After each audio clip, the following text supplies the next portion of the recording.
My name is Nathaniel Jensen, and today I want to talk to you about two things: laminin and bacterial flagellum. Excited? No. But let's do it anyway.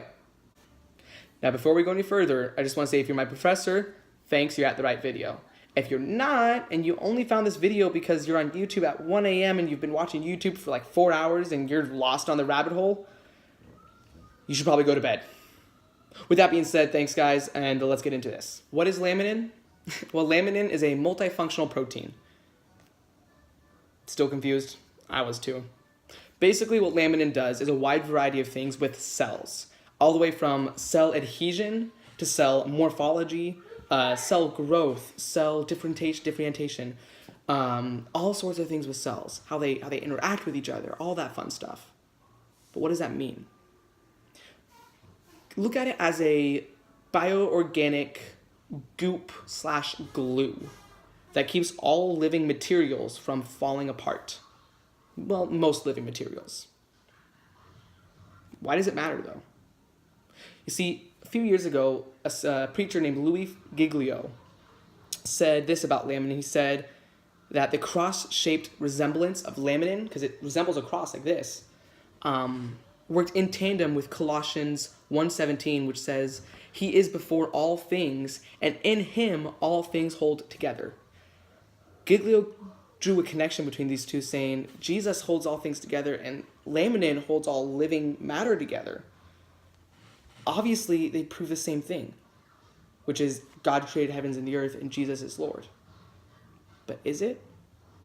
What is bacterial flagellum?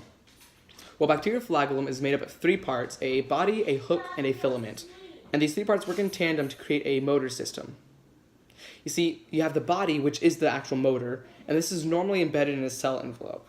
But then you have the hook and the filament, which work like a universal joint in a propeller to move the cell. Now, this is all super cool, but why do we care? You see, the bacterial flagellum, or any flagellum for that matter, is so complex. You have scientists saying there's no way this could have evolved without a natural creator. And you got scientists saying, well, it's actually it took billions of years, but it did evolve. Who's right, who's wrong? Let's find out. Laminin and bacterial flagellum are connected like this. They're both linked to beliefs. You see, they both are key points of argument in a debate that's gone on since time, really. Creation versus evolution. Are we here by accident, or did someone put us here for a purpose? You have the one side, creationists, that look at these things and say these things are too coincidental. It's too coincidental, and they're too complicated to be accidental. There must be a God. And you have evolutionists looking at these saying, this is coincidence. This is accident. There's no way there's a God who made these things. But who's right, who's wrong? Science or religion? Is it even an argument of science versus religion? Consider this. Dr. Michael Ruse, he's a professor of philosophy and zoology at the University of Guelph, and he says this: "I am an ardent evolutionist and an ex-Christian, but I must admit that in this one complaint, the literalists are absolutely right. Evolution is a religion. You see, this was true of evolution in the beginning, and it is true of it still today." Evolution's a religion? That's not what I was told in high school. It's not what I was told in elementary school. I was told it was science. But is it? Or is it a belief? So if the debate isn't religion versus science, but religion versus religion, what religion is right? Who's wrong? Someone's got to be wrong. It goes back to what's in your heart. What do you believe?